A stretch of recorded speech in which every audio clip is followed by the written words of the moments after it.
Pilipinas ngayon! Narito na ang pinakamainit na mga balita na nakalap sa bawat sulok ng bansa. Ihahatid sa bawat Pilipino saan man kayo sa mundo. Ang Pilipinas ngayon. Pakinggan ang bawat kaganapan sa bawat lalawigan. Ito ang Pilipinas ngayon.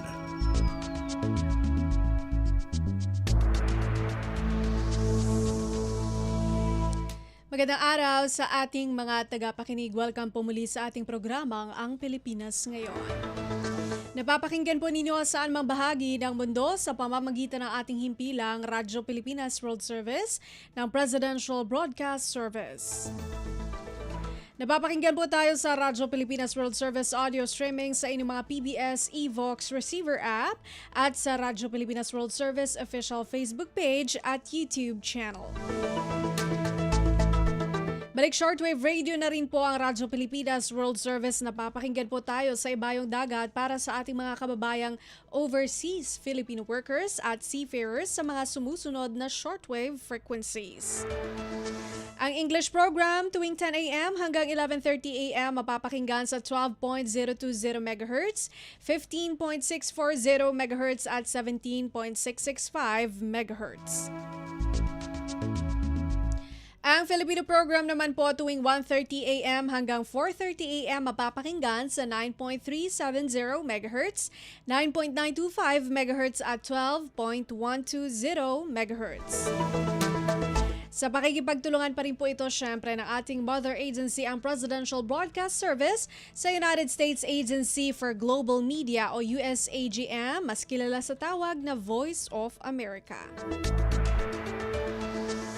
Ito po si Bea Gaza de Guzman. Samahan po ninyo ako sa kabuuan ng ating programa ngayong araw. Kapapalooban pa rin po ng mga mahahalagang balita mula dito sa ating bansa kasama ng mga segmentong business, sports, showbiz at ang mga ulan mula sa iba't ibang rehiyon ng Pilipinas. Antabayanan po sa inina sa ilang sandali ang kabuuan ng programang Ang Pilipinas Ngayon. Mga kaganapan sa Kamaynilaan at mga kalapit na lalawigan dito sa Ang Pilipinas Ngayon. Sa ating mga balita, Pilipinas, patuloy ang pakikipag-ugnayan sa Estados Unidos habang ginagamit ang papel bilang ASEAN chair na makahikayat ng investors. Si Melanie Valdez Reyes sa report. Sinabi ni Finance Secretary Frederick Go na magpapatuloy ang pakikipag-ugnayan ng Pilipinas sa Estados Unidos sa usapin ng kalakalan. Tinutukoy ni Go ang announcement ni US President Donald Trump na plano niyang itaas sa 15% ang global tariffs kasunod ng desisyon ng US Supreme Court na nagbasura sa nauna nitong malawakang pagpataw ng import duties. Sa kanyang talumpati sa ASEAN Editors Economic Opinion Leaders Forum, sinabi ni Go na pananatilihin ng pamahalaan ang dialogo sa US sa pamamagitan ng umiiral na mekanismo ng kalakalan sa kabila ng kawalang katiyakan. Ito ang isa sa mga binanggit ni Go upang makahikayat ng mas maraming pamumuhunan at mapalalim ang kooperasyong panrehiyon. Muli ring iginiit ni Go na karamihan sa ating mga semiconductors, gayon din ang mga produktong agrikultural ay exempted sa tariff. Para sa Bagong Pilipinas, Melanie Valdez Reyes, Radyo Pilipinas, Radyo Publiko. Kumpleto, detalyadong balitaan, di papahuli sa mahahalagang kaganapan. Kamustahin ang inang bayan, ang Pilipinas ngayon.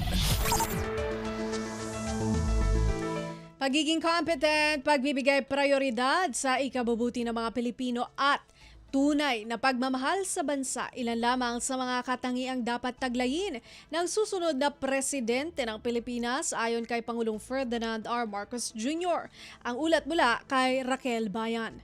Inisa-isa ni Pangulong Ferdinand Marcos Jr. ang mga katangian na dapat taglayin ng susunod na Pangulo ng Pilipinas upang masiguro na hindi mauuna ang politika at may pagpapatuloy ang mga reforma para sa mga Pilipino na nasimulan na ng administrasyon. Sa ASEAN Editor and Economic Opinion Leaders Forum sa Makati City, sinabi ng Pangulo na dapat naiintindihan ng susunod na Pangulo ng bansa ang takbo ng ekonomiya. Dapat alam nito kung paano lumikha ng mas maraming trabaho, mapabagal ang inflation, mapatatag ang food supply sa bansa. Kailangan anya na ang ikabubuti ng Pilipinas ang iniisip nito at hindi puro politika. Bukod dito, dapat na mahal nito ang Pilipinas at mga Pilipino. Gayunpaman, hindi anya sapat lamang ang pagmamahal sa bayan. Kailangan rin na competent ito, sumailalim sa pagsasanay o nakikinig sa mga taong sumailalim sa training. Sabi ni Pangulo Marcos, bagamat mayroon na siyang mga individual na napipisil para dito, masyado pang maaga upang mag-endorso ng sinumang kandidato. So, and someone who thinks about productivity, because growth is about productivity. How do you make your working population more productive? How do you support them so they work better? How do you fix the education system so they're better trained? How do you make sure that they're healthier? How do you make sure that they don't worry about food? Those are the kind of people that we need, are the people who actually are thinking about not politics, but how to make the country better. Mula sa Makati City para sa Bagong Pilipinas, Rakal Bayan ng Radyo Pilipinas, Radyo Publiko. Pasada ng mga balita mula sa Pilipinas para sa mga Pilipino saan man sa mundo. Ang Pilipinas ngayon. Publiko binalaan ng Armed Forces of the Philippines o AFP sa mga mapanlinlang na pahayag ng ilang individual laban kay Pangulong Ferdinand R. Marcos Jr. Detalye mula kay J. Mark Dagala. Pinag-iingat ang Armed Forces of the Philippines ang publiko laban sa mga mapanlinlang na mga pahayag ng ilang individual na nagpapakilala umanong mga miyembro ng Philippine Marines.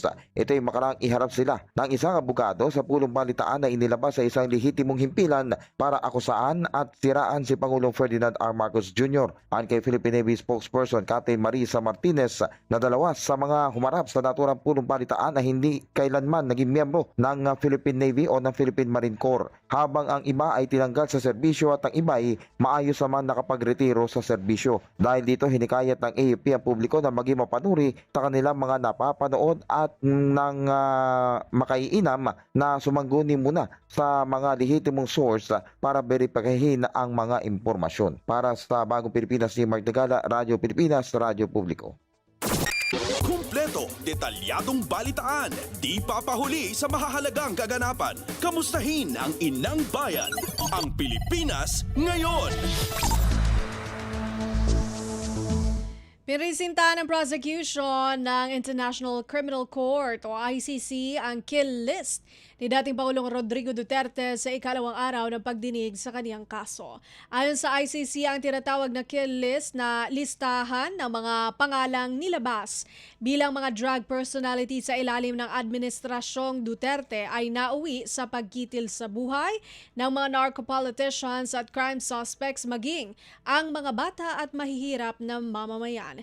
Tinawag ni ICC Prosecution Trial Lawyer Edward Jeremy na PRRD list ang listahan na kilala rin sa media report bilang kill list. Ito ay upang maipakita na criminally responsible o may pananagutang kriminal ang dating Pangulong Duterte sa murder at attempted murder na aabot sa 59 na individual. Samantala, kasama sa bilang na ito ang 14 na high-value target na pinaslang mula taong 2016 hanggang 2017. Ganon din ang pagpatay sa 43 katao at attempted murder naman sa 2 pang individual sa barangay level operation ng pulisya mula taong 2016 hanggang 2018.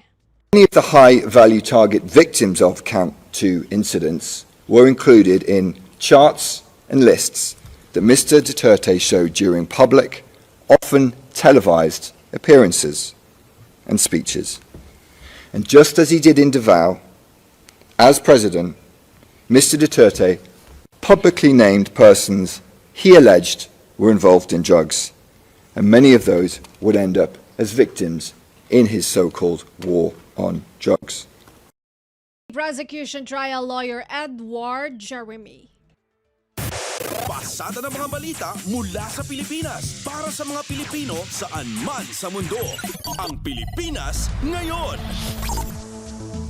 Formal na pinangalanan ng ICC ang mga tinuturing na co-perpetrator o kasabwat ni dating Pangulong Rodrigo Duterte sa kaniyang mga kaso. Ayon kay ICC Prosecutor Robin Croft, kabilang dito si dating Davao City Police Office Chief Senator Bato de la Rosa at dating Special Assistant ng dating Pangulo na si Senator Bongo. Git ng prosecutor, nagkaroon ng kontroladong istruktura ng kapangyarihan si Duterte at ang kaniyang co-perpetrators. Ang kapangyarihang ito ang ginamit nila para isakatuparan ang common plan ng kampanyang kontra iligal na droga sa pamamagitan anya ito ng pag-neutralize sa mga di umano'y kriminal sa pamamagitan ng dahas, partikular ng pagpatay o murder. Mr. Duterte and his co-perpetrators agreed to this plan in Davao City. Photos of the co-perpetrators in Davao City are displayed on your screens. They're a combination of trusted police officers, an individual from Mr. Duterte's mayoral office, an officer from the National Bureau of Investigation in Davao Region, and a lawyer who acted on behalf of certain members of the Davao Death Squad. In 2016, when Mr. Duterte became president, the members of the Common Plan remained largely the same. They were joined by a further 2 individuals. ICC Prosecutor Robin Croft. Kumpleto, detalyadong balitaan, di papahuli sa mahahalagang kaganapan. Kamustahin ang inang bayan, ang Pilipinas ngayon. Sa kaugnay na balita, tumanggi si Senator Christopher Bongo na magkomento kaugnay ng confirmation of charges hearing ng International Criminal Court o ICC laban kay dating Pangulong Rodrigo Duterte. Una nang nabanggit si Go bilang isa sa mga co-perpetrators sa mga krimen na kinakaharap ni dating Pangulong Duterte sa ICC. Nang hinga ng kaniyang komento, sinabi ng senador na no comment muna siya at hintayin na lamang na matapos muna ang linggong ito. Sinabi rin ng mambabatas na uunahin muna niya ang kanyang trabaho bilang isang senador. Nung ano yung sinabi ko noon, ganun pa rin po. Antayin na lang natin matapos yung confirmation hearing. Trabaho muna tayo. Unahin muna natin trabaho. Pero so how are you feeling currently? How are you feeling? Subaybayan lang po natin. Basta trabaho lang po muna ako. Unahin ko yung trabaho ko. Meron akong sinumpang tungkulin bilang senador. Senator Christopher Bongo. Pasada ng mga balita mula sa Pilipinas para sa mga Pilipino saan man sa mundo. Ang Pilipinas ngayon. Umaasa si Constitutional Law Expert Attorney Domingo Cayosa na kasing husay ng proseso ng hustisya sa International Criminal Court o ICC ang proseso rito sa Pilipinas. Sa programang Global na Tayo ng Radyo Pilipinas World Service, sinabi ni Attorney Cayosa, natitinag kasi minsan ang ibang mga huwes sa impluensya, pananakot at drama. Kaugnay pa rin ito ng kanyang assessment sa kumpirmasyon ng mga kaso laban kay dating Pangulong Rodrigo Duterte sa ICC. Malinaw sa naging pagdinig na hindi iyong individual murder ang kaso ng dating Pangulo, bagkus iyong crimes against humanity. Ibig sabihin, matibay ang ebidensya ng pagkakaroon ng sistema ng malawakang pagpatay sa mga drug suspects na hindi idinaan sa tamang proseso. Sana masanay din tayo sa ganun. Sana ganun din ang ating mga quest, di ba? Na sana nga. Hindi sila matitinag sa mga impluensya, sa mga press release o pananakot, at kuminsan yung drama, di ba? Na yung may mga non-legal argument kasi na kuminsan ginagamit pa rin ng mga abogado, but wala rin namang pupuntahan yun eh.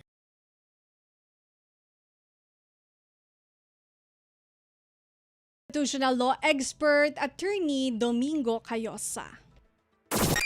Kumpleto, detalyadong balitaan, di papahuli sa mahahalagang kaganapan. Kamustahin ang inang bayan, ang Pilipinas ngayon.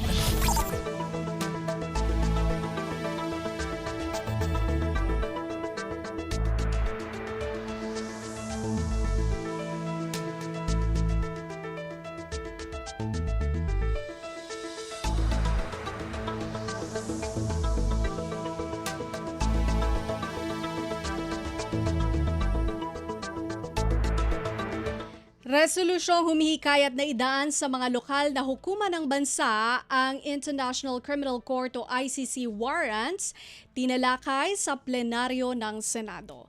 Narito si Nympha Asuncion. Tinalakay na sa plenaryo ng Senado ang resolusyon ng Senate Minority Bloc na nagsusulong ng sense of the Senate para igiit na dapat dumaan sa local courts ang anumang warrant of arrest na ilalabas ng International Criminal Court o ICC. Ito ay sa gitna ng pagpapangalan kina Senador Ronald Bato de la Rosa at Senador Christopher Bongo bilang co-perpetrators sa crimes against humanity na kinakaharap ni dating Pangulong Rodrigo Duterte sa ICC. Sa sponsorship speech para sa Senate Resolution 307, binigyang diin ni Senador Rodante Marcoleta na ang hinihiling sa resolusyon ay resonableng oras para makapaghain ng legal remedies sa mga hukuman ng Pilipinas. Binanggit rin ni Marcoleta na kapag isinuko ang isang tao sa ibang bansa o tribunal ay maaaring mawala na ito ng pagkakataong maipagtanggol ang sarili sa mga hukuman ng bansa. Samantala, aminado naman si Senador Bongo na maaaring may kaugnayan ng issue sa kanyang personal na sitwasyon pero iginiit na sinusuportahan niya ito hindi para sa sarili kundi bilang paninindigan sa karapatan ng lahat ng mga Pilipino. Binigyang diinigo na ang pananagot ng prinsipyo ng resolusyon ay ang karapatan ng bawat Pilipino sa due process alinsunod sa ating konstitusyon. Nakatakda pang talakayin at pagdebatihan sa plenaryo ng Senado ang naturang resolusyon. Mula Senado para sa Bagong Pilipinas, Nympha Asuncion, Radyo Pilipinas, Radyo Publiko. Pasada ng mga balita mula sa Pilipinas para sa mga Pilipino saan man sa mundo. Ang Pilipinas ngayon. Tamang basahod para sa paggunita ng 40th anniversary ng EDSA, ipinaalala ng Department of Labor and Employment o DOLE. May report si Lawrence Tanhoco. Inilabas ng Department of Labor and Employment o DOLE ang Labor Advisory No. 1 Series of 2026 kaugnay ng tamang pagbabayad ng sahod para sa February 25, 2026 o ngayong araw para sa paggunita ng EDSA People Power Revolution Anniversary na idineklarang Special Working Day alinsunod sa Proclamation No. 1006. Ayon sa DOLE, ituturing ang araw na ito na karaniwang araw ng trabaho pagdating sa sahod at mga benepisyo. Ipinaliwanag ng kagawaran na paiiralin ang prinsipyong no work, no pay sa mga empleyadong hindi papasok, maliban na lamang kung may umiiral na mas paborableng company policy, practice o collective bargaining agreement na nagbibigay ng bayad kahit special day. Para naman sa mga papasok sa trabaho, tatanggapin nila ang 100% ng kailang sahod para sa unang 8 oras ng trabaho. Samantala, para sa trabahong lalagpas naman ng 8 oras, dapat bayaran ng employer ang karagdagan 25% ng hourly rate ng empleyado sa naturang araw. Paalala ng DOLE sa mga employer at manggagawa na sundin ang itinakdang panuntunan upang maiwasan ang anumang paglabag sa labor standards. Mula pa rin dito sa lungsod ng Maynila para sa Bagong Pilipinas, Lawrence Tanhoco ng Radyo Pilipinas, Radyo Publiko. Kumpleto, detalyadong balitaan, di papahuli sa mahahalagang kaganapan. Kamustahin ang inang bayan, ang Pilipinas ngayon.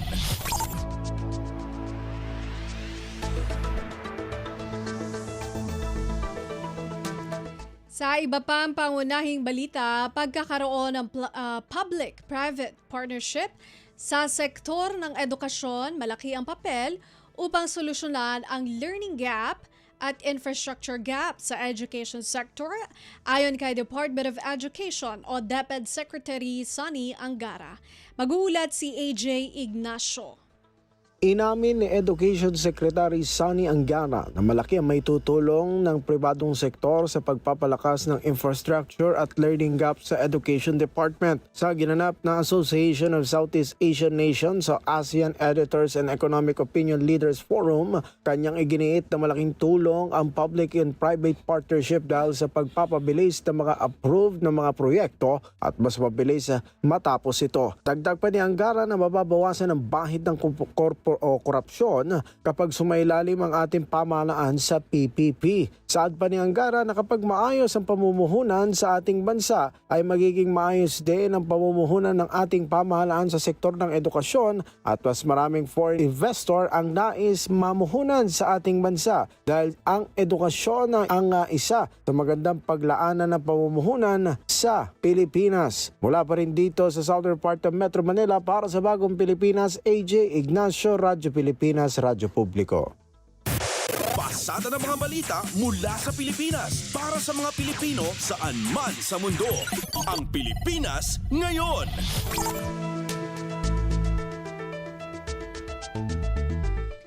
Panukalang batas na gawing national holiday ang ika-25 ng Pebrero, tiniyak ng Malacanang na aaksyonan ni Pangulong Ferdinand R. Marcos Jr. sa sandaling makarating na ito sa kanyang tanggapan. Magbabalita si Alvin Baltazar. Kailangan lang isumite ang version ng panukalang batas na naglalayong gawing pambansang holiday ang February 25 ng bawat taon at tiyak na ito'y pag-aaralan. Ito ang pinahayag ni Palace Press Officer Undersecretary Claire Castro sa harap ng mga katanungang may posibilidad bang maging piyesta opisyal ang 25 ng Pebrero bilang paggunita sa EDSA People Power. Ayon kay Castro, sigurado nga aksyonan ni Pangulong Ferdinand R. Marcos Jr. ang proposed bill basta't maisumite lamang ito sa kanyang tanggapan. Kung nais man anyang alalahanin ang naganap sa petsang February 25 ay maaari namang gawing ipagdiwang, subalit may mga pagkakataon lang talaga, sabi ni Castro, na dapat ikonsidera kung idedeklara ba ang isang petsa na holiday. Isa rito kayang pag-aaray na din ng mga negosyante kapag nadadalas ang pagdedeklara ng piyesta opisyal o non-working special holiday. Mula sa Palasyo ng Malacanang para sa Bagong Pilipinas, Alvin Baltasar, Radyo Pilipinas, Radyo Publiko. Pasada ng mga balita mula sa Pilipinas para sa mga Pilipino saan man sa mundo. Ang Pilipinas ngayon.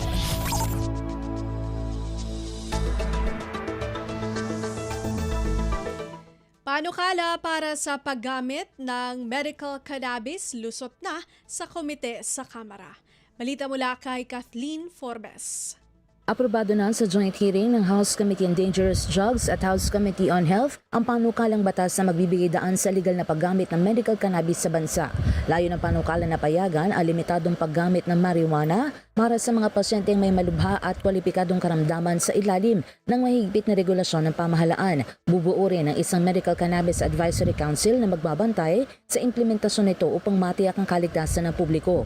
Nagpahayag ng suporta ang PIDEA, Dangerous Drugs Board at ang PNP sa panukala basta't merong istrikto at malinaw na regulasyon at monitoring system upang maiwasan ang pang-aabuso. Ayon kay Committee Chair Jonathan Keith Flores, dahan-dahan at may sapat na pag-iingat ang pagbubukas ng access sa medical cannabis upang matiyak ang balanse sa pagitan ng kaligtasan at pangangailangan medikal. Sabi naman ni FPJ Panday Bayanihan Porteles, Representative Brian Poe, hindi layunin ng panukala na isulong ang recreational na paggamit nito, kundi magbigay ng alternatibong lunas sa mga pasyente nangangailangan. Nilinaw din niya na hindi nito layon na palawakin ang negosyo o industriya ng cannabis. Para sa Bagong Pilipinas, Kathleen Forbes, Radyo Pilipinas, Radyo Publiko.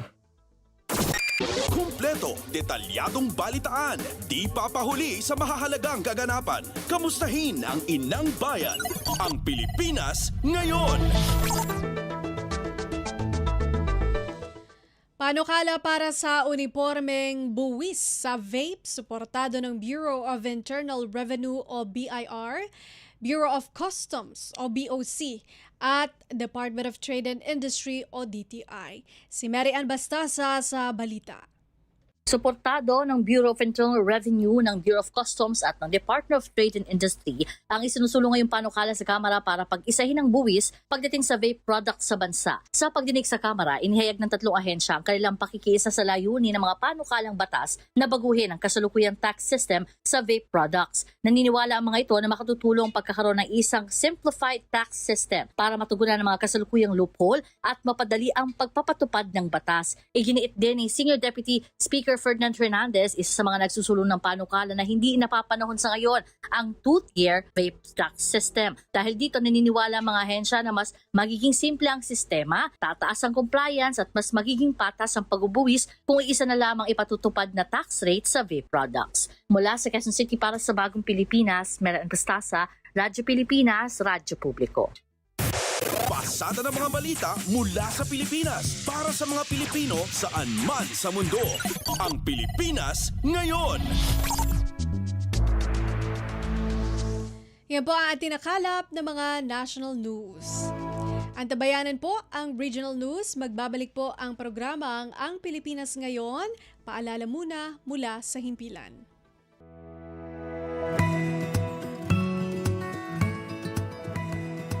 Sa isang bagong Pilipinas, hindi dapat makamba ang pamilyang Pilipino sa mga bayarin sa ospital. Kaya naman sa Zero Billing Policy, libre ang inyong paggamot sa lahat ng mga Department of Health hospitals. Mapa-inpatient, outpatient, o emergency services. Isama na rin ang mga mamahaling gamot, lab tests, therapy, at marami pang iba. Libre ang inyong paggamot. Ang pangangalaga sa kalusugan ng mamamayan ay ang ating pangunahing tungkulin dahil ang serbisyong medikal ay karapatan at hindi dagdag pasanin. Mabilis ang trivia, dagdag talino. Heto na ang Dagling Kaalaman. Paggamit ng maliit na plato, nakakabawas ng timbang? Parang hindi ka pani-paniwala, subalit ayon sa scientists, nakakatulong sa pagpapapayat ang paggamit ng maliit na plato. Napag-alaman ng researchers sa Cornell University na dahil sa paggamit ng maliit na plato, nabawasan ng 30% ang dami ng calories na kinakain ng mga respondents. Pero ito ay posible lang kung present ang dalawang kondisyon. Una, dapat ang tao mismo ang magsaserve ng pagkain sa kanyang sarili dahil kumukonti ang kinukuha niyang pagkain. At pangalawa, hindi dapat binabantayan ang pagkain ng tao. Kaunting kaalaman na malaking dagdag talino. Abangan muli ang susunod na Dagling Kaalaman.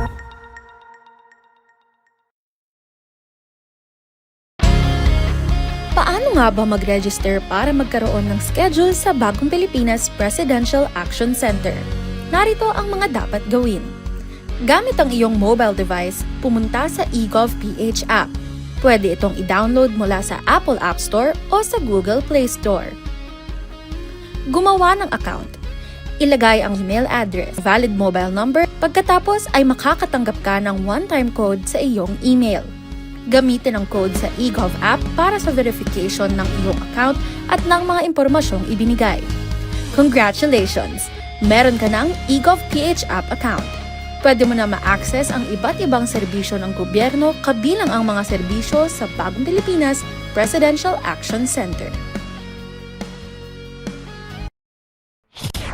Balita mula sa lalawigan sa bawat rehiyon ng ating bayan.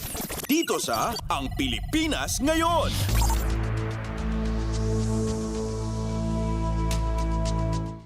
Nagbabalik ang programa Ang Pilipinas Ngayon. Narito na po ang mga balita mula sa ating mga kasamahan sa iba't ibang mga rehiyon dito sa ating bansa para sa ating regional news ngayong araw na ito.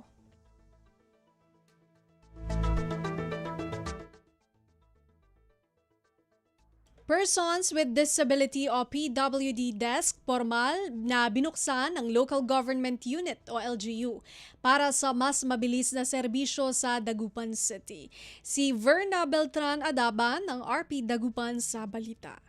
Sa Persons with Disability Desk, supormal lang nilukasan niya lokal ya gobyerno ng Dagupan City, jad ground floor na City Mayor's Office, piyan napapulos sa pangitar na serbisyo ad sari Persons with Disabilities ad syudada, unong ad LGU, sa balon lamisaan sumamaaligwas ad proseso, tan pakagamor tan parinyo na PWD identification cards, tan booklets sa City Social Welfare and Development Office, City Health Office, Legal Office, tan Teen Center, so kaiba ad sayan pangilukasa, kaiba ad sari serbisyo iyo proseso sa kaya nurse yaman focus at bunigas na sari pasyente tan sa kaya psychometrician yamang itar na support at sikaratan at pamilyara sari imatindi at aktibidad at sikara CSWDO OIC Erin Ferreira, PDAW Focal Person Christine Loresco, Evelyn Fontanilla, Presidente na PWD Federation tan Barangay Pantal, Yaamin at Presidente na PWD yan Lapo at 31 nya barangay tan staff na CSWDO sa panlukas na PWDs at makaligtahan na nasiguro so maples maong tan inklusibong serbisyo para sa kabalayan tayon walay diferensya at lamaan. Malalapod Radyo Pilipinas Dagupan, siya si Verna Beltran Adaban para Radyo Pilipinas World Service.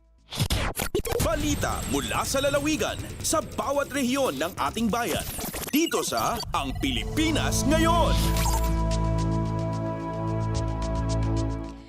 Department of Social Welfare and Development o DSWD tututok sa pag-unlad ng mga liblib na lugar sa Mountain Province. Magbabalita si Donna Kawisbalyo ng RP Bontoc. Tutukan ti Department of Social Welfare and Development wenno DSWD ti panang tulong kadagiti sulina ken adayo a lugar tapno maitalo ti panagbiag dagiti umili.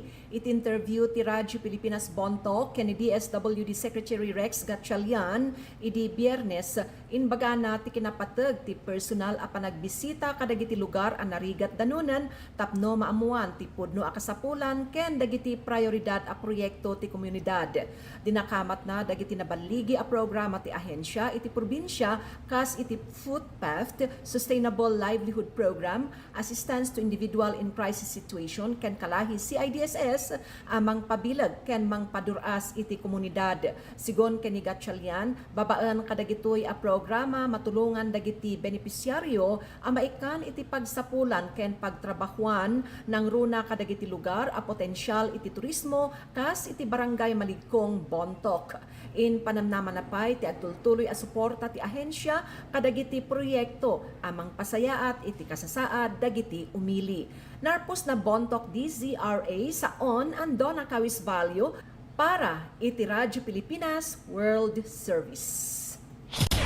Balita mula sa lalawigan sa bawat rehiyon ng ating bayan.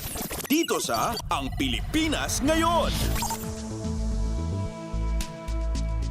Permanenteng flood pumping stations at floodgates nakikitang sagot sa mga pagbaha sa mga komunidad malapit sa Laguna de Bay.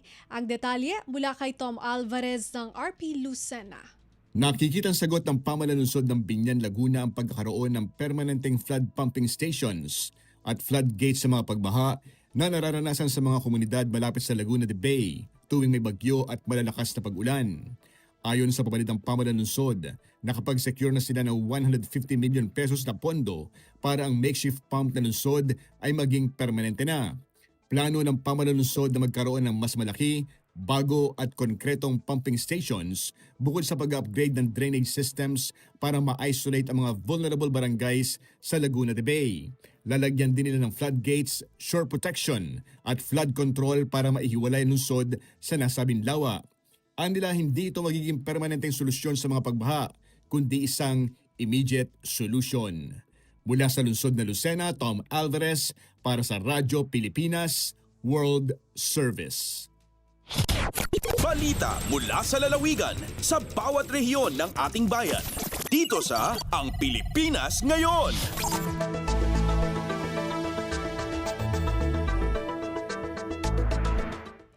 Alkalde ng Linapacan, Palawan, ikinagalak ang rollout ng Local Government Support Fund o LGSF. Mag-uulat si Lizelle Pilapil ng RP Palawan. Naging maambeng si Emil Neri, Mayor ang Linapacan sa rollout yang Local Government Support Fund o LGSF. Makun na mabel nga tabang dya para sa mga lokal nga gobyerno sa nasyon.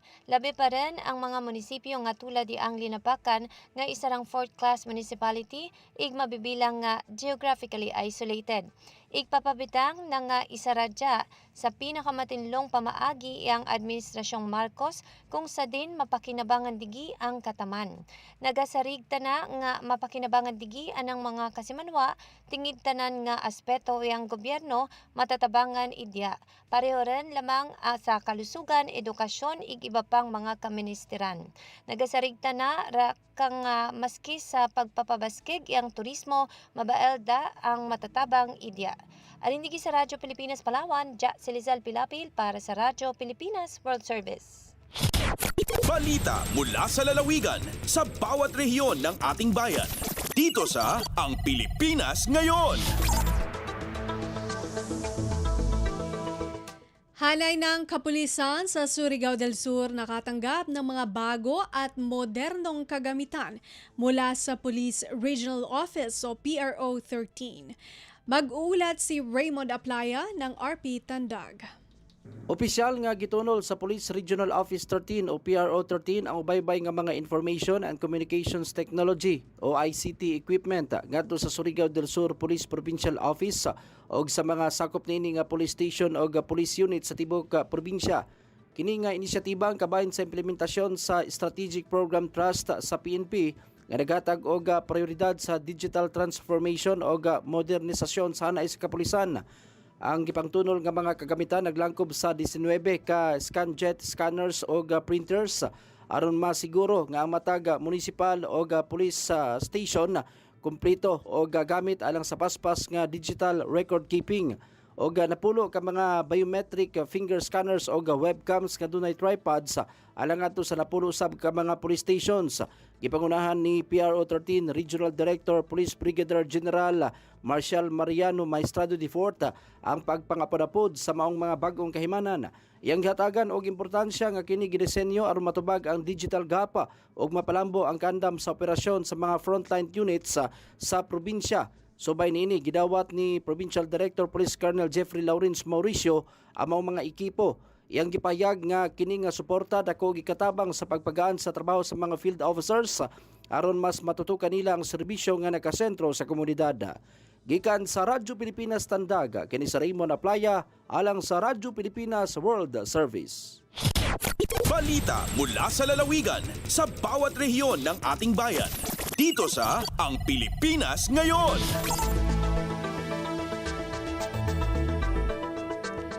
Pamamahagi ng bigas sa mga barangay ng Holo ngayong Ramadan, umarangkada na. Balitang hatid ni Nurida Salip Jul Kiram ng RP Holo. Timagna na habulan yan Ramadan in pagpamahagi sinabukas padukang-dukang barangay ha municipality sin Holo. Ha barangay San Raimundo nagdihilang po kilo sin bukas ha tiap-tiap household. Inabukas inigo ading hatatapangan rin kan Governor of Dusukur Eitan II, Ivan Vice Governor of Dusukur Tan naman duwang ibukarot. Inadihil Ivan duwang gato si sab indeng ha Holo LGU ha pagnakuraan hi Mayor Edster Q. Tan. Bang doon kan barangay Kagawad Haji Badam Kisay timagna sila sinadlawis ni namun haitungan nila maputpatungay bukamayan inakarihilan halom sinang putag isa sitio sin barangay. Ha initiative sabi punong barangay Nur Hakim Uddin na una nagkarihilan inataon nila mga bukas sa plano nila raisab ha susungon in pagpaon sin iftar activity at pagpabuka ha mga rayat sin kauman. Deng ha RP Holo Nurida sa Kirab para Radyo Pilipinas World Service. Balita mula sa lalawigan sa bawat rehiyon ng ating bayan. Dito sa Ang Pilipinas Ngayon. Maraming salamat kay Nurida Salip Jul Kiram. Narinig po ninyo ang mga balita mula po sa iba't ibang lalawigan dito sa Pilipinas sa pamamagitan po ng ating regional news. Susunod po ang ating balitang negosyo at kalakalan at balitang pampalakasan mula kay Erwin Peñano sa pagbabalik po yan ng programang Ang Pilipinas Ngayon makalipas ang ilang paalala. Garantisadong solusyon at aksyon ang handog sa iyo ng bagong Pilipinas Presidential Action Center. Sundin lang ang mga sumusunod para makakuha ng appointment. Para sa wala pang eGov PH app account, panoorin ang video para malaman kung paano gumawa ng account. Kung meron ng account sa eGov PH app, mag-login dito. Saka hanapin ang online registration tab para sa bagong Pilipinas Presidential Action Center. Pindutin ito para makita ang available na government services. Piliin ang serbisyo na iyong kailangan mula sa listahan. I-upload ang requirements ng serbisyong kailangan mo. Pumili ng petsa at oras kung kailan nais pumunta sa bagong Pilipinas Presidential Action Center. I-submit na ang iyong application at bigyan ng pagkakataon na ma-review ang iyong isinumiting requirements. Hintayin ang QR code para sa kumpirmasyon ng iyong schedule. Makakatanggap ka ng text message para malaman kung naaprubahan ito. Sakaling hindi ito maaprubahan, makakatanggap ka rin ng text message para ipaalam ang kulang na requirements sa kasubukang mag-register ulit. Kung nakatanggap na ng kumpirmasyon, maaari nang pumunta sa bagong Pilipinas Presidential Action Center sa napiling schedule, dala ang QR code at ang mga isinumiting requirements. Huwag kalimutang dumating sa itinakdang araw at oras ng iyong appointment. Pinapaalala rin na siguruhing may kumpirmadong schedule bago pumunta sa bagong Pilipinas Presidential Action Center para maiwasang magpabalik-balik. Simple at user-friendly ang pagpapa-appointment dito, kaya wag nang mangamba dahil sa bagong Pilipinas Presidential Action Center, tulong ay abot kamay na. Lagay ng ekonomiya, kalakalan, negosyo at iba pa. Atin ang alamin dito sa Ang Pilipinas Ngayon.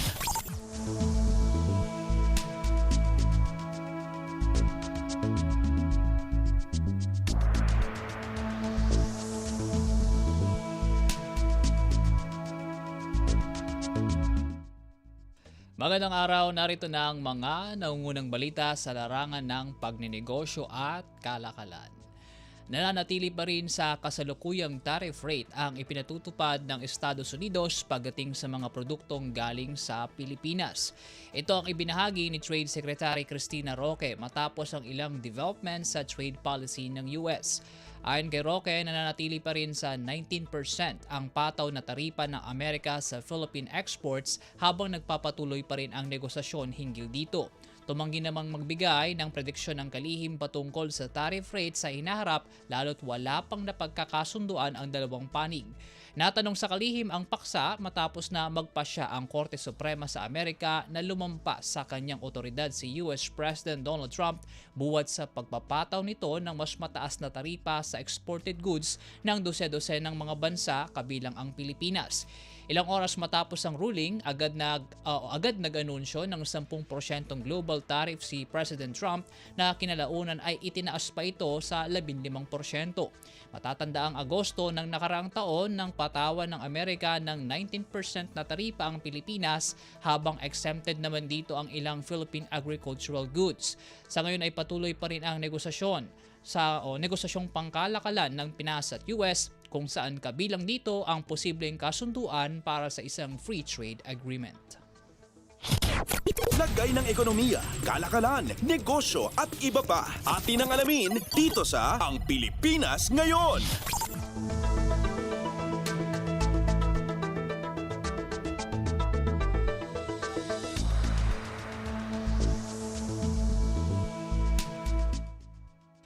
Sa iba pang balita, iniulat ng Department of Energy o DOE na nakabuo na sila ng licensing roadmap para sa mga nuclear power projects sa bansa. Sa isang pahayag, sinabi ni Energy Secretary Sharon Garin na naisapinal na ang nasa 7 yugto na siyang susundan para sa pagbibigay lisensya sa pag-operasyonalisa ng nuclear energy sa Pinas. Ayon sa kalihim, papaloob sa nasabing phases ang business registration at permits, environmental clearances at pag-locate ng espesipikong lugar, licensing mula sa Philippine Atomic Energy Regulatory Authority o PhilAtom para sa pagbuo o pagkakaroon ng provisional permit, sector-specific approvals, operational permits, construction oversight at ang licensing for operation, testing at commissioning. Aniga rin ang mga ito ay kanilang ipepresenta sa mga entity na nais mamuhunan sa nuclear power sa bansa at target na masimulan na ang pagtanggap sa nuclear plant license applications ngayong taon. Pebrero 11 nang mabuo ang framework buwat sa pulong na dinaluhan ng nasa lampas 100 stakeholders sa pangunguna ni Energy Undersecretary Rowena Cristina Guevara, Finance Undersecretary Catherine Fong at Philippine Nuclear Research Institute Director Carlo Arcilla. Ayon kay Guevara, ang bid sa pagsama ng nuclear energy sa power resources ng bansa ay layong siguruhing may sustainable at malaki ang paglago sa hinaharap ng mga Pilipino. Lagay ng ekonomiya, kalakalan, negosyo at iba pa. Atin ang alamin dito sa Ang Pilipinas Ngayon.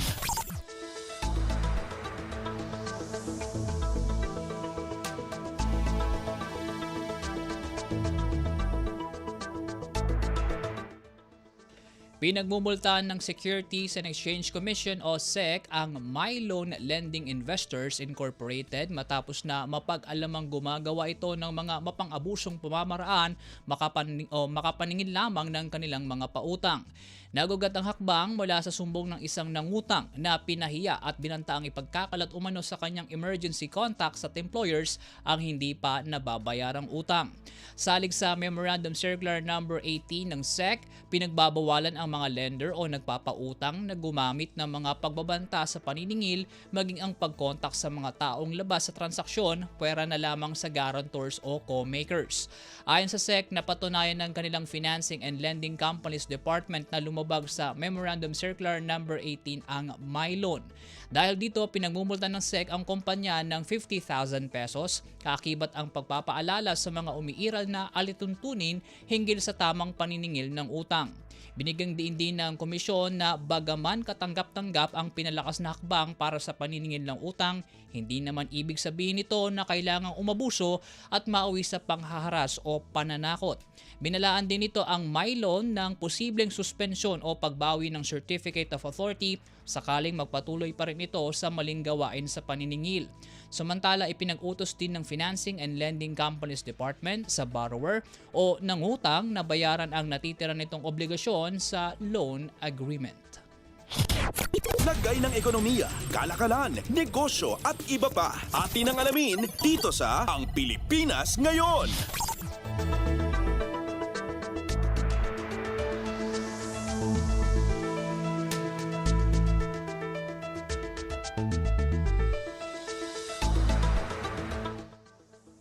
At para naman sa ating foreign exchange rates ngayong araw, Pebrero 25 taong kasalukuyan, ang palitan ng piso sa United States dollars ay nasa 57 pesos and 72 centavos, 37 centavos sa Japan yen, 45 pesos and 58 centavos sa Singapore dollar, 4 centavos sa South Korea won, 8 pesos and 39 centavos sa China yuan, 7 pesos and 38 centavos sa Hong Kong dollar, 77 pesos and 87 centavos sa United Kingdom pound, 67 pesos and 96 centavos sa palitan sa euro, 42 pesos and 14 centavos sa Canada dollar, at 15 pesos and 39 centavos sa Saudi riyal. Lagay ng ekonomiya, kalakalan, negosyo at iba pa. Atin ang alamin dito sa Ang Pilipinas Ngayon.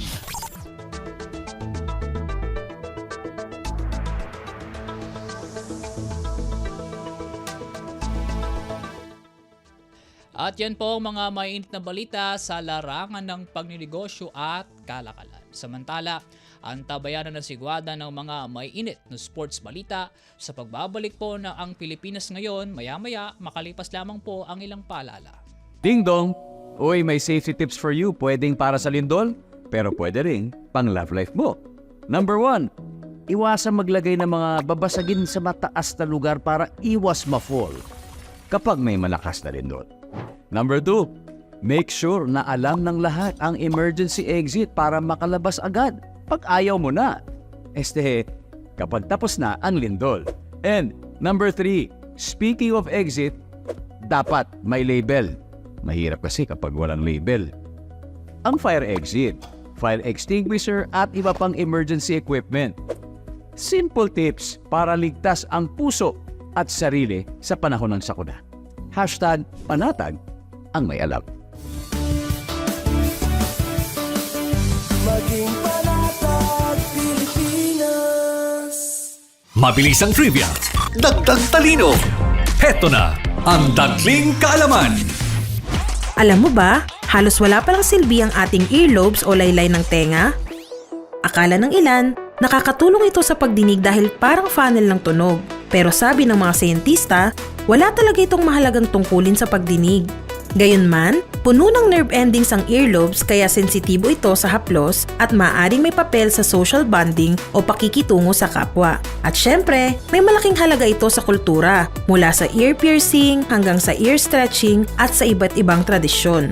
Kaya kahit maliit lang, ang earlobes ay may malaking ambag sa pagpapahayag ng ating pagkatao. Kaunting kaalaman na malaking dagdag talino.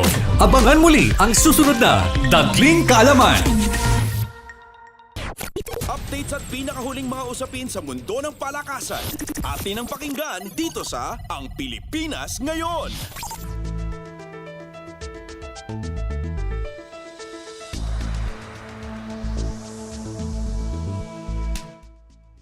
At nagbabalik po ang Pilipinas Ngayon. Para naman sa sigwada ng mga maiinit na sports balita, unahin natin ang volleyball.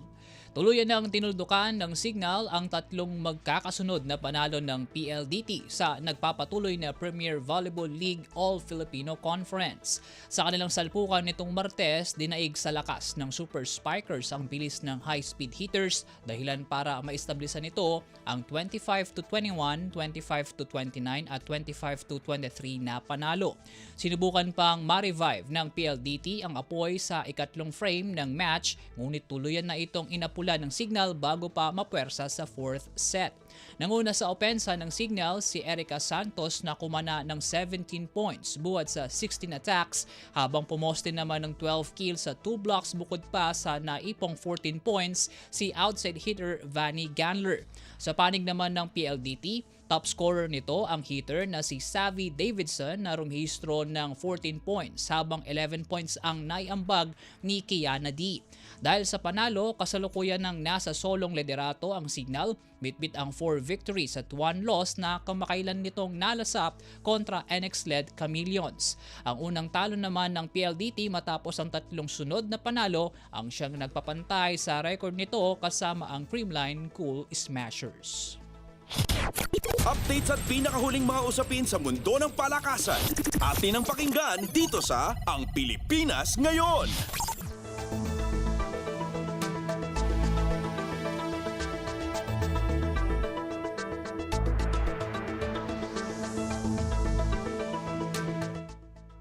May kaugnayan pa rin sa volleyball, inanunsyo ng Philippine National Volleyball Federation o PNVF ang napipintong pag-host ng Pilipinas sa 4 na major international volleyball tournaments ngayong taon. Sa pulong balitaan nitong Martes, isinapubliko ng federasyon ang magkakasunod na hostings ng bansa na binubuo ng Volleyball World Beach Pro Tour Challenge mula Mayo 20 hanggang 24, Second AVC Women's Cup mula Hunyo 6 hanggang 14, Volleyball Nations League Women's Week 2 mula Hunyo 17 hanggang 21 at ang 6th CV League Men's Week 1 mula Hulyo 10 hanggang 12. Sa 4 na nabanggit na torneo, ang 2nd AVC Women's Cup at 6th CV League Men's Week 1 lamang ang inaasahang lalahukan ng Pilipinas. Bukod sa hosting, ibinunyag din ni PNBF President Anthony Liao ang isang proposal na nagbibigay kapangyarihan kay Alas Pilipinas Head Coach Ty Bundit na kumuha ng players na nais niyang mapasama sa National Training Pool bago ang pamimili ng club team sa Premier Volleyball League Rookie Draft. Kapaloob din sa proposal ang pagbibigay ng monthly allowances sa mga manlalarong mapipili ni Bundit at pananatili nila sa serbisyo sa national team sa loob ng 2 taon. Gamit ito ay masusunod anya ang di magkatugmang schedules ng players buhat sa kanilang tungkulin sa kanilang teams. Samantala, bukod sa hostings, inaasahan ding papalo ang Pilipinas sa iba pang torneo sa labas ng bansa, kabilang ang 6th Asian Beach Games, Asian Women's Under-18 Championship, 6th CV League Men's and Women's Week 2 at 1, maging ang FIVB Under-17 Girls World Championship at 19th Asian Games. Updates at pinakahuling mga usapin sa mundo ng palakasan. Atin ang pakinggan dito sa Ang Pilipinas Ngayon.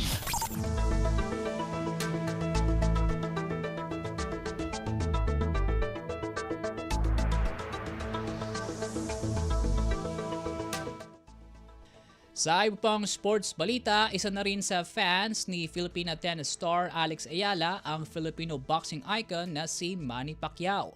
Sa isang panayam nitong Martes, inamin ng veteran boxer na kapag napapanood niya si Ayala na naglalaro sa international tourneys ay proud na proud siya para rito, lalo't dala-dala nito ang watawat ng Pinas at pagiging Pilipino. Ani Pacman, kailangan ng bansa ng marami pang atletang kahalintulad ni Alex kasabay ng paghahabilin dito na ipagpatuloy ang pagpupursige sa larangan ng tennis. Ang pagbati ni Manny ay kalinsabay sa mas gumaganda pang ranking ng 20-year-old tennis ace na sa ngayon ay may career best na world number 31. Una na ring ipinagkibit-balikat ng batang atleta ang pagkukumpara sa kanya kay Pacquiao mula sa crowd na naahakot nito sa kada laro. Babang loob niyang sinabi na malayo pa ang level niya para maihambing kay Pacman. Sa ngayon ay nasa preparasyon sa Ayala para sa kanyang sunod na assignments, ang main draw ng Indian Wells at Miami Open. Updates at pinakahuling mga usapin sa mundo ng palakasan. Atin ang pakinggan dito sa Ang Pilipinas Ngayon.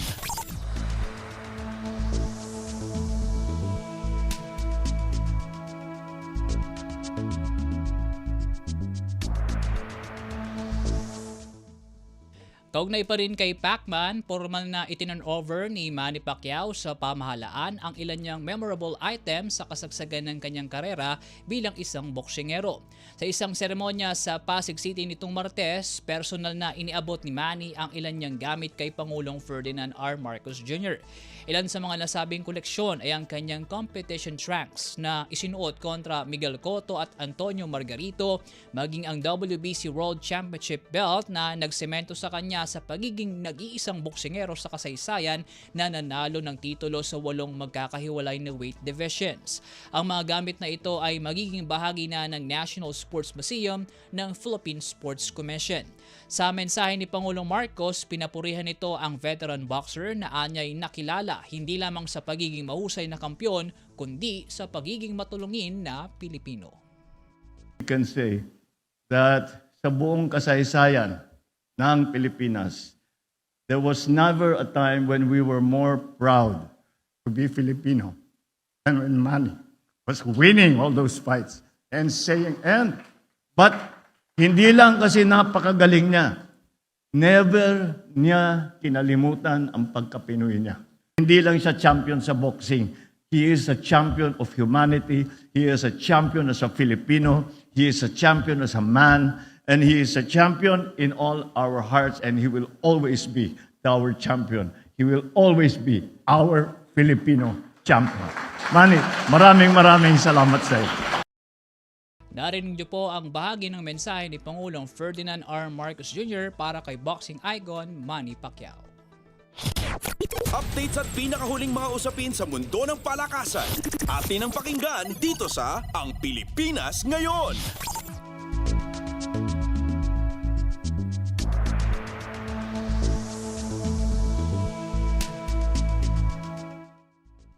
At yan po mga balitang aming nakalap sa larangan ng palakasan. Para sa Radyo Pilipinas World Service, ako po muli si Win Peñano. Samantala, ang tabayanan ng mga bagong chika sa mundo ng showbiz, tampok sa Balitang Artista segment ni Steph Vicente. Sa pagbabalik po ng Ang Pilipinas Ngayon, makalipas lamang po ang ilang paalala.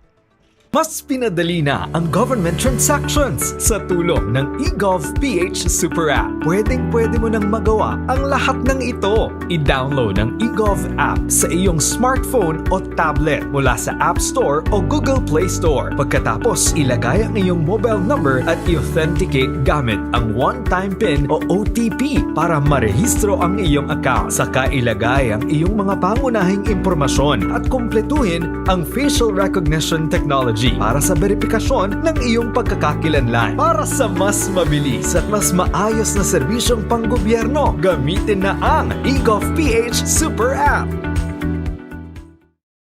Mabilis ang trivia, dagdag talino. Heto na ang Dagling Kaalaman. Paggamit ng maliit na plato, nakakabawas ng timbang? Parang hindi ka pani-paniwala. Subalit ayon sa scientists, nakakatulong sa pagpapapayat ang paggamit ng maliit na plato. Napag-alaman ng researchers sa Cornell University na dahil sa paggamit ng maliit na plato, nabawasan ng 30% ang dami ng calories na kinakain ng mga respondents. Pero ito ay posible lang kung present ang dalawang kondisyon. Una, dapat ang tao mismo ang magsiserve ng pagkain sa kanyang sarili dahil kumukonti ang kinukuha niyang pagkain. At pangalawa, hindi dapat binabantayan ang pagkain ng tao. Kaunting kaalaman na malaking dagdag talino. Abangan muli ang susunod na Dagling Kaalaman. Time to celebrate kulturang Pinoy. Tradisyon, musika, sining, literatura at iba pa. Anything and everything fun and Filipino. Ito ang Pinoy Kultura. Ang kwento ng adobo. From its humble beginnings sa hapagkainan ng mga Pilipino noong ika-16 na siglo to 21st century international tables, adobo, the most famous and the country's national dish, speaks of our culture, the sour and the salty, the sweetness and spice, mixed with the richness of tender chunks of pork or chicken, sometimes both together. It has traveled provinces, crossed continents to inspire chefs and delight peoples across the seas. Traditionally cooked in clay pots, the Spanish gave the name adobo to the dish, from adobar, which means marinade. It is an indigenous cooking method that uses vinegar and salt to preserve food in the tropical climate. It's been cooked a multitude of ways. Simple, may maanghang, merong may coconut milk, depende sa rehiyon na siyang pinanggalingan. It's so flexible, it can create various and sometimes new tastes. Panlasang Pinoy has listed 31 of what they call insanely delicious adobo recipes. There's the traditional chicken adobo, simple, made with chicken, soy sauce, vinegar, garlic, peppercorns, and bay leaves. There's adobo that varies in color and taste, adobong dilaw, adobong pula, at adobong puti. At hindi lang lutong chicken or pork, may adobong tahong, adobong kangkong, and chicken feet adobo. The New York Times once shared on Twitter a simple chicken adobo recipe as comfort food to cook in the middle of winter. The Food Network had its own adobo recipe, and there is apparently a Spanish chicken adobo with chocolate. This humble but iconic adobo is not without controversy. Wikipedia says a trade department once announced plans to standardize the most popular Filipino dishes to make them easier to promote, starting with the adobo. Maraming hindi natuwa at binatikos ang plano. The agency did a 180, said it's not mandatory and will only be done as a benchmark to define a basic traditional recipe para malaman kung tunay na Filipino dish pag nasa international setting. The adobo has been honored abroad, was runner-up in the Best Nouveau Street Food in the 2010 LA Street Food Fest. Philippine Primers says Chef Gordon Ramsay picked a pork adobo burger in Good Morning America's Battle of the Burgers in 2017.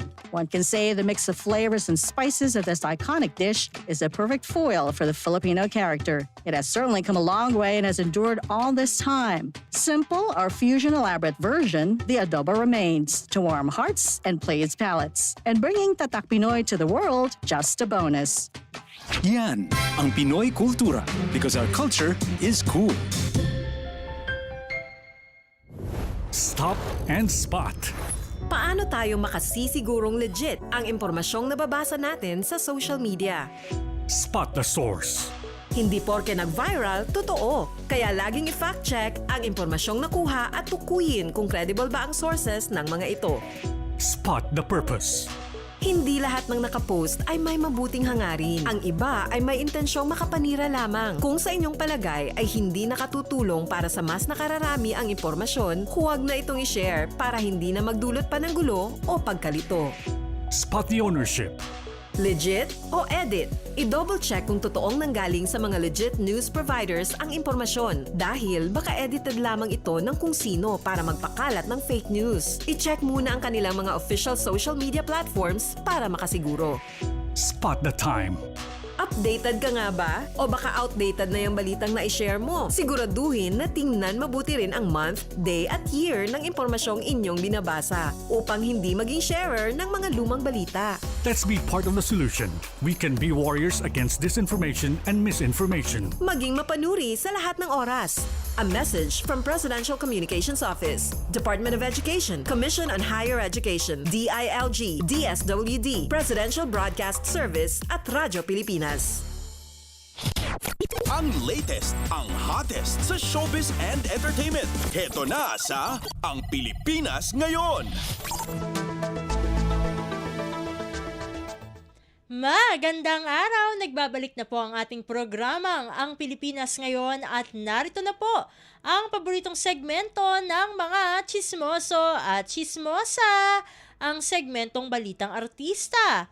Narito muli ang inyong Chika Dora Steph Vicente upang ihatid ang mga pinakamainit na showbiz balita para sa araw na ito. Hindi ko na patatagalin pa ang ating introduction at simulan na natin ang ratsyada ng mga chika! Ang latest, ang hottest sa showbiz and entertainment. Heto na sa Ang Pilipinas Ngayon.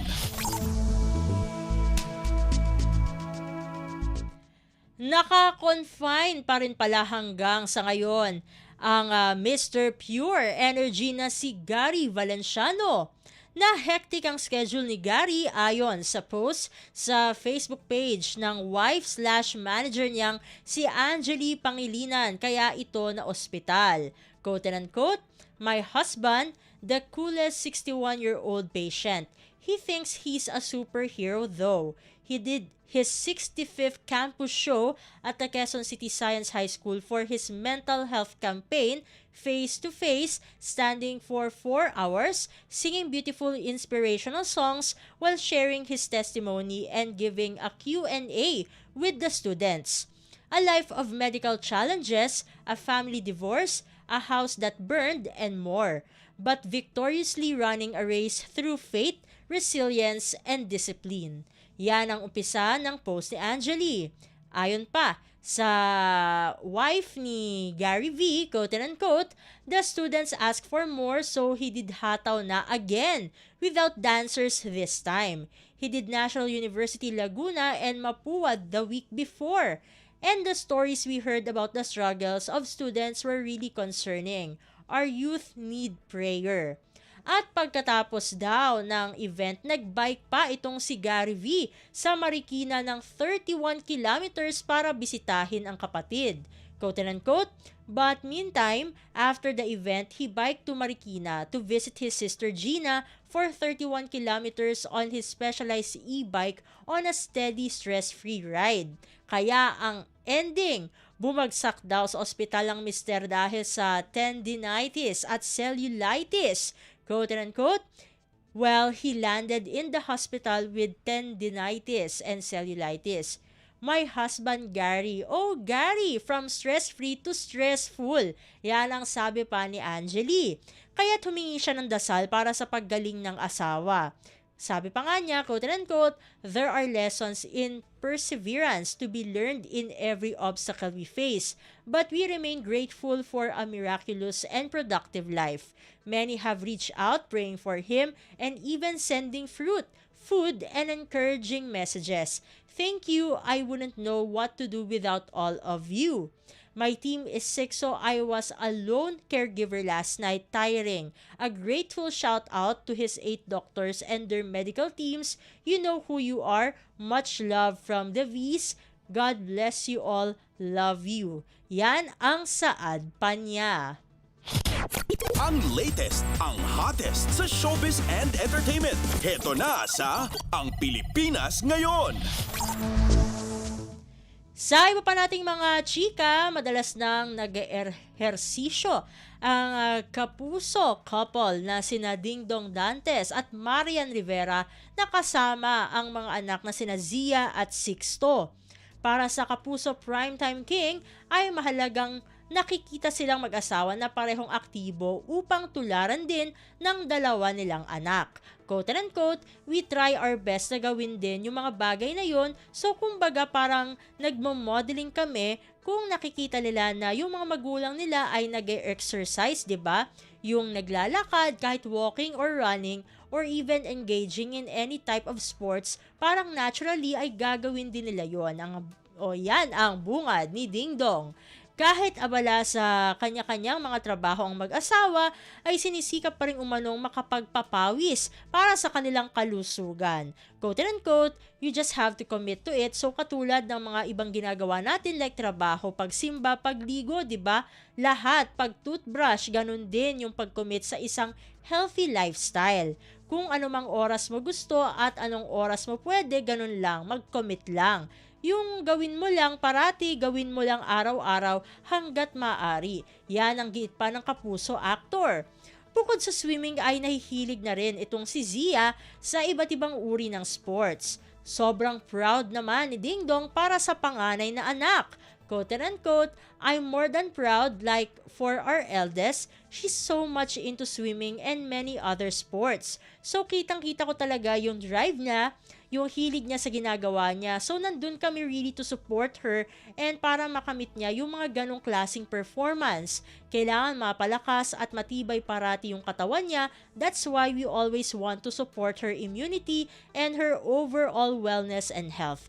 Yan ang paglalahad pa niya. Ang latest, ang hottest sa showbiz and entertainment. Heto na sa Ang Pilipinas Ngayon. Samantala, meron namang natutunan itong si Kim Chiu mula sa kanyang karakter na si Stella sa The Alibi, ang buong katotohanan na mapapanood na sa susunod na buwan. Sa bagong serye ay gumanap ang aktres bilang ex-convict at escort para makatulong sa pamilya. Quote and quote, ganun kahirap ang bansa natin. Aabot ka talaga sa ganung punto para makahanap ng trabaho. Education, mahirap. Sa bansang Pilipinas, hindi lahat nakakatapos ng pag-aaral. Yung trabaho para makakuha ka ng marangal na trabaho, kailangan at least high school graduate ka. So, ganun kahirap yung bansa natin, which mirrors na merong mga babae na yun yung trabaho lang nila. Kasi hindi naman sila nakapag-aral dahil sobrang baba ng ekonomiya. In order for you to live and feed your family, to eat kahit once a day, aabot ka talaga sa puntong ganoon. Yan ang makahulugang pagbabahagi nitong si Kim. Bilang isang aktres ay talagang kakaiba raw ang ginawa niya ngayon sa isang proyekto. Quote and quote, kasi naiikutan namin yung iba't ibang mundo ng iba't ibang tao. Masaya rin na mag-tackle na ganitong uri ng mga roles for growth. Hindi ka lang nakaremain sa comfort zone mo. Yan ang paliwanag pa ng dalaga. Kinailangang pag-aral mabuti ni Kim ang nasabing role. Iba't ibang programa sa telebisyon at pelikula ang pinanood ng dalaga bago sumabak sa taping. Quote and quote, naghahanap at nanonood din talaga ako ng mga films o yung mga tao na kaparehong role. Yan ang kwento ng aktres. Ang latest, ang hottest sa showbiz and entertainment. Heto na sa Ang Pilipinas Ngayon. Sa iba pang mga chika, parang wala raw sa kondisyon itong si Derek Ramsey kamakailan dito sa tinatawag na The MVP Olympics. Kabilang si Derek sa White Team MVPO 2026 Celebrity All-Star Game na ginanap sa Araneta Coliseum. Ito ang unang public appearance ni Derek matapos ang mga pasabog ng ex-wife niyang si Ellen Adarna. Medyo alam ng lahat na malungkot itong si Derek at nag-mature na talaga ang aktor, probably in appearance. At parang wala rin sa kondisyon dahil meron pang pagkakataon na napaluhod siya at ipinatong ang ulo sa sahig. Kasama niya sa white team sina Dylan Minor, David Licauco, Cedric Juan at iba pa. Doon din naglalaro ang karelasyon nitong si Herlin Budol na si Kevin Dasom. At nasa kalaban naman nilang team si Enrique Hill pero hindi naman ito naglaro. Aside from David na isang kapuso prime artist, nandun din sa nasabing palaro si Dennis Trillo na isa ring kapuso. Nanood siya ng exhibition game kaya may ibang nag-isip na baka magkakaroon sila ng project sa TV5. Anyway, ang sayang manood daw ng nasabing Celebrity All-Star Game, talagang show of force ang mga kapamilya o kapatid stars. At active ang fans na panay ang tili pag nakaka-shoot ang nandun din. Kasi nandun din ang mga aktor katulad na lamang ni na Robin Angeles na kumbaga stumaring dun sa A Werewolf Boy. Siya daw yung kumbaga Filipino version ni Song Joong Ki doon. At syempre kasama din nila dyan si Wendell Ramos, JC De Vera at iba pa. Ayan. Sa ngayon, balik tayo kay Derek. Medyo hupa na yung kontrobersiya ni na Derek at Ellen since hindi na nga pumapatol, hindi na talaga pumatol ang aktor sa mga pasabog ng kanyang ex-wife. Mas pinili na nga nitong manahimik na lamang at hindi na i-dignify ang mga sinabi ng dating misis.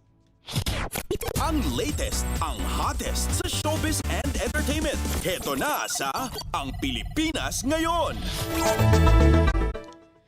Samantala, handa namang harapin itong si Bel Mariano ang hamon ng pagganap sa kanyang kinoconsider bilang most emotional sa pelikulang Tayo sa Wakas na pinagbibidahan niya kasama ang ka-love team na si Donnie Pangilinan. Matagal-tagal ding nagkanya-kanya sina Belle at Donnie, pero ayon kay Belle, quote and unquote, andito pa rin kami like sa trailer, Don Belle has always been here. Though maraming umasa na sa real relationship mauuwi ang kanilang love team, ayon sa young actress, ang masabi niya ay blessing sa kanya ang ka-love team. Quote and unquote, for me, Donnie is really a special person and I continue to say that he is such a blessing to me. Dagdag pa niya, he is really special, someone close to my heart, that's all I can say. Besides, lagi naman daw siyang kinikilig sa tuwing nakakatrabaho niya ang aktor. Quote and unquote, feeling ko to be an effective actor, you really have to fall in love with whoever. You really have to fall in love with the person you're supposed to fall in love with in the story. Kinikilig talaga ako whenever I do scenes with them, it's really genuine. Naniniwala rin ang young actress na ang pakikipagrelasyon ay nasa tamang oras. Quote and unquote, if it's God's time, it's God's time. If it's something meant for me, darating at darating naman po yan. Di natin alam, we never know kung sinong kakatok sa pintuan or kung sinong nasa loob. Yan ang chika nito sa mga kausap na writer sa ginanap na Star Magic Spotlight Press Con. Anyway, very light siya, very rom-com, super kilig daw ang tayo sa wakas. Ang latest, ang hottest sa showbiz and entertainment. Ito na sa Ang Pilipinas Ngayon.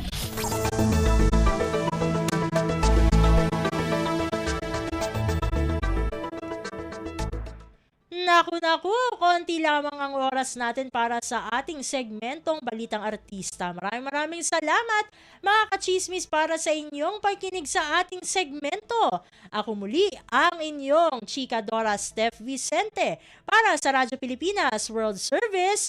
Nagbabalik na po ang ating kasamang si Bea Gaza de Guzman.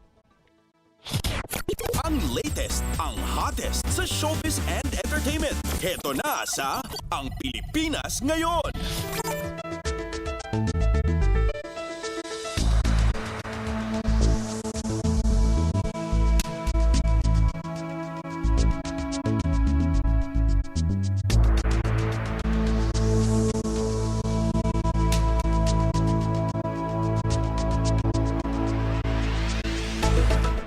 At yan po ang kabuuan ng ating programang Ang Pilipinas Ngayon. Maraming salamat sa ating mga nakasama sa technical side kina Milo Junela, Susan Aison, Anthony Pimentel, Hiro Lucero at Justin Osias sa ating Warcast. Maraming salamat din sa ating executive producer Steph Vicente na siya ring tagapaghatid ng Showbiz Balita sa mga nagulat mula sa iba't ibang lalawigan ng ating bansa para sa ating regional news, kay Erwin Pañano para sa Balitang Business at Sports at maraming salamat din sa ating station manager Mr. Ray Sampa. Hanggang sa susunod na edisyon ng ating programang Ang Pilipinas Ngayon, ito po si Bea Gaza de Guzman. Magandang araw. At yan ang Pilipinas Ngayon. Muling samahan sa parehong oras at alamin ang pinakahuling mga kaganapan at balita saan man kayo naroon. Ang Pilipinas Ngayon.